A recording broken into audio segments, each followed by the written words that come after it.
Bonjour tout le monde, mon nom est Raphaël et on va parler de Big Brother Célébrité saison 2.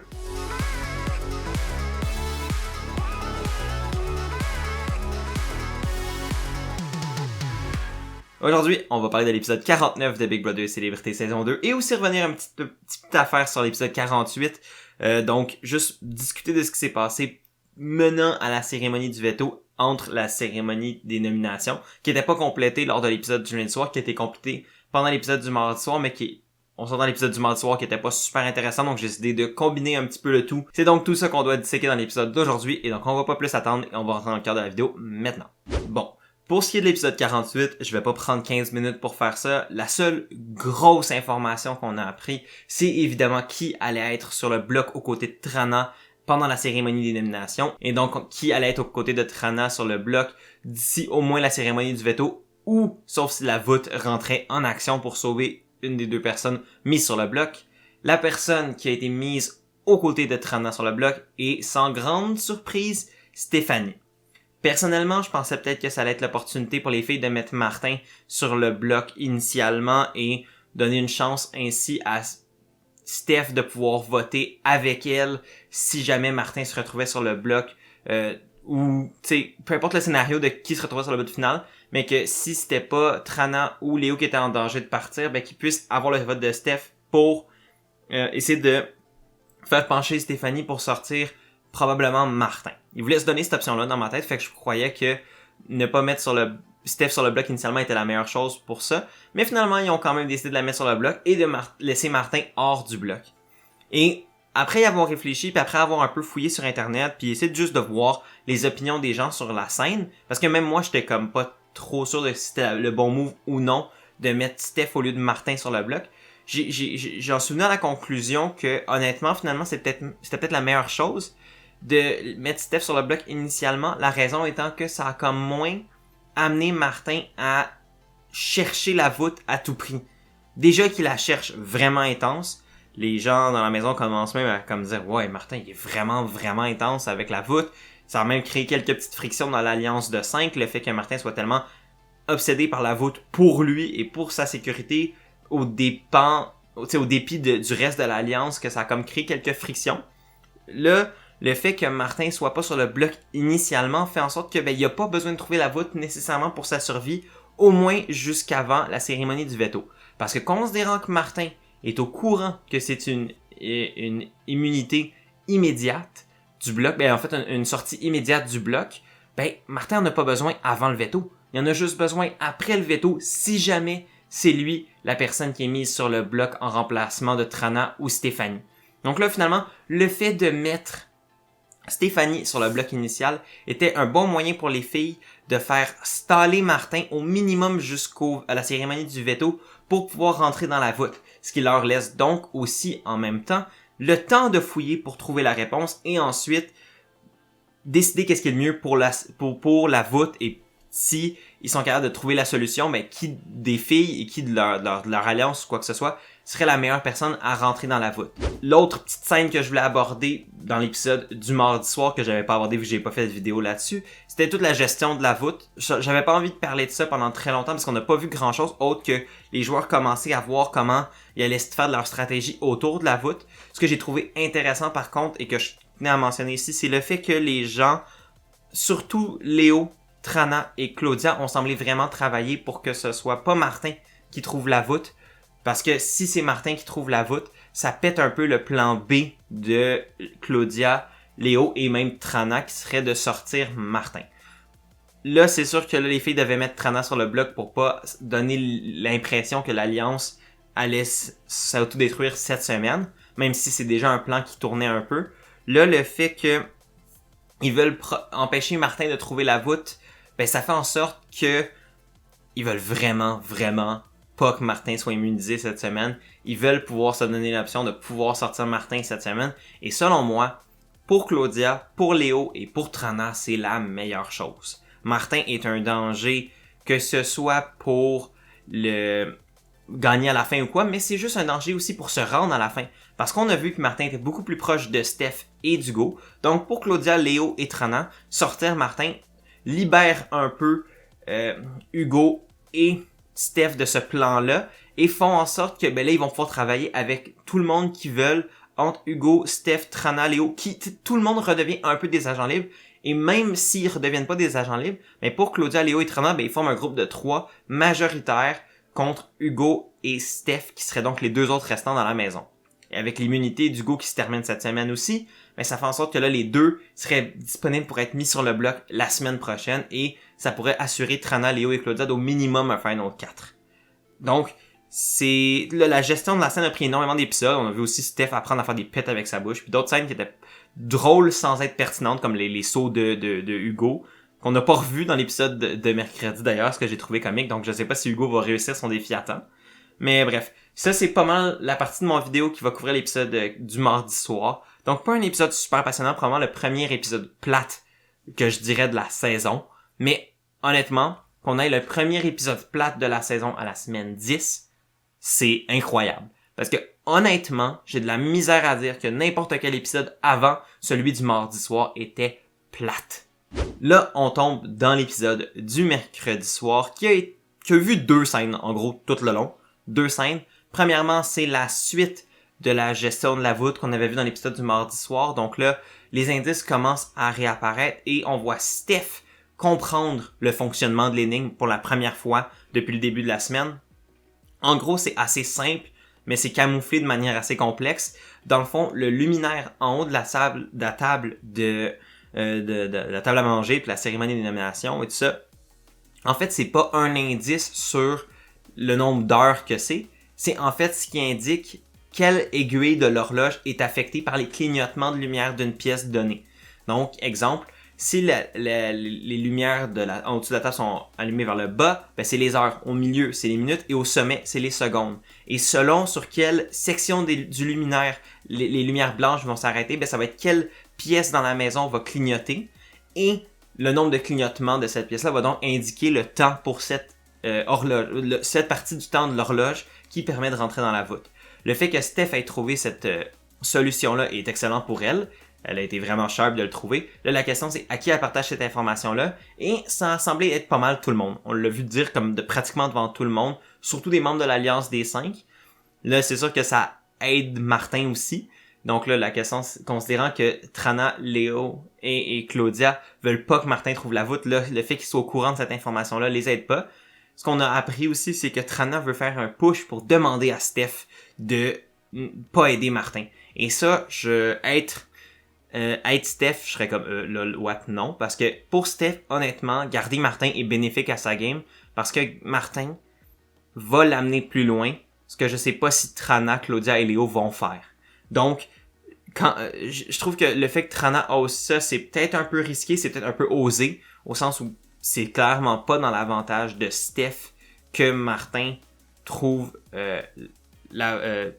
pas la voûte. Par contre, si Martin trouve pas la voûte, ça assure quand même potentiellement la survie de Steph cette semaine si elle est sur le bloc contre Martin. Parce que je pense honnêtement que si Martin est sur le bloc contre Steph venant la fin de la semaine, c'est Steph qui va rester. Fait que oui, elle s'achète une semaine de plus, mais je sais pas si son parcours vers la fin est facilité par le fait de rester dans une maison avec Trana, Léo et Claudia, qui ensemble, les 3, ont une bien meilleure relation entre elles qu'avec Steph. Et là, on rentre dans ce qui a pris la grande majorité de l'épisode du mercredi soir, et ça, c'est la compétition du veto, qui est le retour de la célèbre épreuve, la Maison Infernale. Et là, c'est la Maison Infernale 2, la course aux couleurs, si je ne m'abuse. Dans le fond, c'est une variation de l'épreuve qu'on a vue la saison passée, une épreuve que j'ai adorée la saison passée. Épreuve que, si je ne m'abuse, Jean-Thomas avait remporté avec une très bonne stratégie de déduction pour sa réponse. Je peux me tromper, mais il me semble que c'est lui qui l'avait remporté. Et cette épreuve-là, cette année, était un peu différente. Les énigmes menaient à trouver une combinaison de couleurs qu'il fallait qu'il fallait indiquer dans le bon ordre pour pouvoir réussir l'épreuve. Avant de rentrer sur les événements en tant que tels de cette épreuve-là, je veux juste donner un énorme shout-out à la production pour avoir pensé à ce challenge-là. C'était quand même assez complexe, sans être non plus impossible. Les indices étaient variés. Le mélange d'indices sonores, visuels, de compréhension, un petit peu de maths puis de logique, et avec une possibilité quand même de trouver la réponse finale par déduction, ce qui pouvait donner un raccourci aux joueurs et aux joueuses qui étaient capables de penser la suite logique des chiffres dans un portrait plus global. Ça, j'ai trouvé ça brillant. Fait que je voulais juste donner un énorme shout-out à l'équipe derrière les créations des challenges. C'était vraiment bien foutu. Et ils ont vraiment utilisé la maison à son plein potentiel pour créer un chaos puis créer des énigmes intéressantes. Et ça a amené un challenge assez divertissant. Mais je dirais que ce qui a rendu le challenge plus divertissant pour moi, c'est surtout la performance, ou si on veut la contre-performance de certaines personnes. Et ça commence avec Claudia qui rentre en premier dans la maison et je veux même pas mâcher mes mots. La performance de Claudia était dégueulasse. Dégueulasse. C'était mauvais, là, pis c'est chien pour elle. Mais c'était tout ce qu'il fallait, tout ce qui avait comme indice, elle l'a mal interprété. C'était vraiment ridicule. Premièrement, elle arrive dans le gym où c'est écrit la réponse est dans jaune, ou je sais pas trop, le chiffre est dans jaune, je sais pas trop, qu'elle comprend pas. Ensuite, elle voit le code Morse, elle réalise pas que c'est du code, elle voit le truc du code Morse, elle pense pas que c'est du code Morse, fait qu'elle se met à calculer. Puis là, ensuite, elle va dans la... Au moins, elle trouve les oranges vite, c'est déjà ça. Ensuite, elle va dans le sas où il y a l'indice audio du 5 bleu qui est comme... Toutes les lettres sont mises une dans l'autre. Et au lieu d'entendre bleu comme une personne normale, elle entend l'herbe. Bref, Claudia fait pas mal n'importe quoi. Elle interprète pas mal tous les indices de manière ridicule. Et dans le fond, il y avait une limite de 3 essais ou une limite de temps d'une demi-heure. Et elle buste la limite d'une demi-heure et ne réussit pas le défi. La deuxième personne à passer dans l'épreuve, c'est Léo. Léo qui a quand même eu une bonne performance overall, mais a fait une ou deux erreurs assez intenses. Elle a été quand même assez bonne pour comprendre les énigmes et c'est la première qui est allée avec la stratégie de la déduction. Une fois qu'elle avait récolté 3-4 indices, elle a fait comme OK, ben vu que j'ai les 3-4 autres, je peux faire des guesses, je peux essayer de deviner laquelle est un ou l'autre, puis j'ai 2 essais, j'essaie les deux, puis si ça marche tant mieux, puis sinon ben il va falloir que je trouve une solution. La stratégie de déduction qu'elle a utilisée était la bonne, considérant qu'elle pensait avoir 4 couleurs. Ben là, t'essayes juste les 2 autres dans une ou l'autre des positions disponibles, et tu devrais l'avoir. L'affaire, c'est que c'est une excellente stratégie quand t'as les bonnes réponses. Ce que Léo n'avait pas parce qu'elle a fait une erreur d'interprétation dans un des énigmes. Je pense que c'est qu'elle pensait que ouais, c'est quand c'était le chiffre est dans jaune, au lieu de voir le mot 1 qui est dans le jaune, dans le mot jaune, elle a interprété ça comme il y a 5 lettres dans jaune, donc la réponse c'est 5. Mais en fait, ça marchait pas parce qu'elle avait manqué l'indice du sens. Bref, Léo a pas réussi elle a fait sa stratégie de déduction, ça a pas marché. Et Léo qui s'est mis du baume à lèvres pendant l'épreuve, qui est une épreuve chronométrée, j'étais genre, girl. Genre, non. Non, tu fais pas ça. Ça avait l'air ridicule. Oh my god. C'est... oh là là là là. Non. Bref, finalement Léo l'a quand même réussi. Par contre, je veux pas être juste négatif. Léo l'a réussi, elle l'a réussi, mais elle a eu quelques erreurs qui ont ralenti le processus. La troisième personne à passer est Trana, et Trana est incroyable. Trana a eu une performance vraiment impressionnante pendant l'épreuve. C'est la première à décoder l'indice du chiffre est dans jaune du premier coup. Elle voit le mot, elle le trouve direct, elle a déjà ses réponses. Elle voit les 4 oranges, c'est beau. Elle va dans c'est l'espèce de truc où ils vont se maquiller puis se laver les dents, c'est la salle de bain, ou je sais plus trop la pièce où ils se changent et tout ça. Lucky, je pense qu'il l'appelle le Lucky. Puis elle voit jaune plus bleu, qui est censé te faire deviner que la couleur verte est 6. Puis elle découvre que elle présume que c'est 6 à cause qu'il y a 6 chaises dans la place, puis elle va guesser ça comme ça. C'était un addon, mais elle a été vraiment chanceuse, mais en même temps, la déduction logique était que, considérant qu'elle sait que le 1, c'est jaune, elle aurait pu deviner après ça en patchant les autres trous que l'autre voulait dire 5. Bref, Trana a été super bonne pendant l'épreuve, elle l'a trouvé super vite, elle a eu son premier essai, sauf erreur de ma part, et elle a eu un excellent temps, et elle a immédiatement pleuré après sa performance, parce que je pense qu'elle savait qu'elle avait un bon temps, mais là, c'était le stress de savoir est-ce que c'était assez bon. Ensuite, Hugo et Steph ont eu un espèce de montage croisé de leur performance. Hugo qui a été pourri.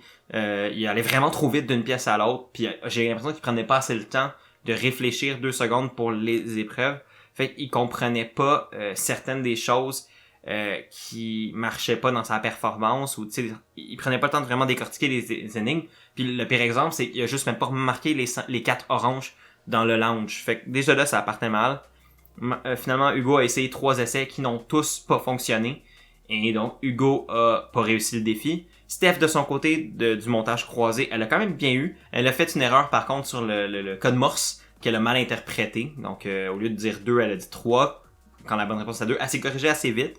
Et elle a été celle qui a le mieux mis en application la stratégie de la déduction, parce que c'est elle qui a vraiment, en voyant le truc jaune puis le truc bleu, a fait, ben, forcément, il me reste 1 et 5. Ça veut dire que le vert, c'est obligatoirement 6, considérant que c'est une addition. Elle a vraiment déduit ça super vite. Elle a fait son essai et elle a réussi le défi. Donc, à date, il y a 3 personnes qui l'ont réussi. Léo, Trana et Stéphanie. La dernière personne qui reste à passer est donc Martin. Martin qu'on n'a pas vu énormément de son épreuve, mais on a vu que ça allait pas super bien. Et tu sais, il y a des affaires qu'il comprenait pas, il y a des indices qui semblaient comme pas cliquer dans sa tête. Et on a commencé à voir ses essais et le show a coupé vers les résultats. Les résultats maintenant. Et ça, c'est le gros moment de l'épisode. En 6e place, Claudia, sans grande surprise. En 5e place, Martin. Donc, Martin n'a pas réussi à trouver la réponse. Il a utilisé 3 essais et c'était pas bon. En 4e place, Hugo. Même principe, 3 essais, ça marche pas. En 3e place, Léo avec genre 18 minutes. En 2e place, Steph avec 10 minutes. Et en 1re place, Trana avec 8 minutes. Un petit peu moins que 8 minutes. Donc, Trana remporte le veto. Va donc être immunisée pour le reste de la semaine si elle se sort du bloc. Ce qu'elle va clairement faire. Et là, c'est le meilleur scénario pour que cette semaine soit une des plus divertissantes de la saison. Là, ce que ça fait, c'est que l'Alliance de 5 va être obligée de devoir s'attaquer cette semaine au lieu d'attendre la semaine prochaine. C'était le pire scénario pour l'Alliance de 5 comme unité. Mais c'est potentiellement le meilleur scénario pour Trana, évidemment, vu qu'elle survit. C'est probablement un des meilleurs scénarios pour Claudia et Léo, qui vont peut-être pouvoir sortir de la semaine avec Trana de leur côté, qui va survivre, et sortir potentiellement Steph ou Martin. Ils pourront pas sortir Hugo à cause de son immunité de la voûte. Donc là, ça veut probablement dire que Martin va être mis aux côtés de Steph sur le bloc après la cérémonie du veto. La dernière question alors est... ben, est-ce que Martin ou Steph va trouver la voûte? Et si c'est le cas, si Martin ou Steph trouve la voûte, ça va falloir dire que Éléonore va se retrouver sur le bloc.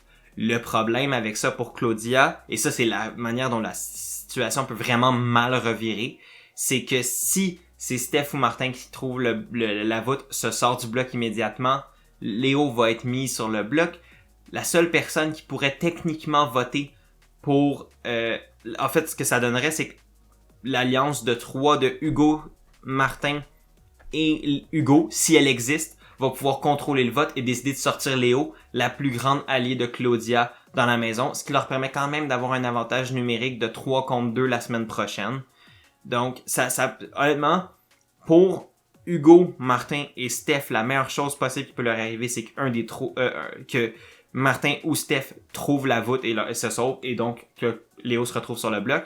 La meilleure chose pour Claudia, Léo et Trana, ce soit qu'une des 3 trouve la voûte. Si Claudia ou Léo trouve la voûte, l'avantage à ça, c'est que elle va pas être utilisée, parce que c'est la première personne qui la trouve qui la gagne. Si Léo et Claudia sont pas sur le bloc, logiquement, ils devraient pas l'être, donc la voûte va pas s'activer, personne ne pourra la trouver. Et Martin et Steph vont être pris sur le bloc. Si Trana la remporte, même principe, pas besoin de l'utiliser. Et si Hugo la trouve, Hugo non plus pourra pas l'utiliser vu que c'est pas transférable, donc ça voudrait rien dire. Fait qu'il y a quand même des scénarios pour que ça fonctionne bien pour Trana, Léo et Claudia, et il y a des scénarios pour que ça fonctionne bien pour Martin, Hugo et Steph. Donc la semaine est loin d'être jouée, mais ce qu'on sait, c'est qu'un membre de l'Alliance des 5, entre Steph, Martin et Léo va partir cette semaine. La question, c'est de savoir qui et comment ça va impacter la fin de la game. Et j'ai vraiment hâte. Et je peux pas mentionner à quel point je suis fier de Trana pour sa performance. Elle avait besoin de ce veto-là. Elle s'est battue et elle l'a eu. Donc j'y lève mon chapeau. Ça a donné droit à une des meilleures scènes de la saison avec sa réaction de elle qui fond en larmes. Tout le monde qui va la coller pour la féliciter. Elle avait besoin de ce veto-là et c'est un des victoires de veto les plus nécessaires que j'ai vu récemment à Big Brother. Donc félicitations Trana, t'as gagné quand tu te devais.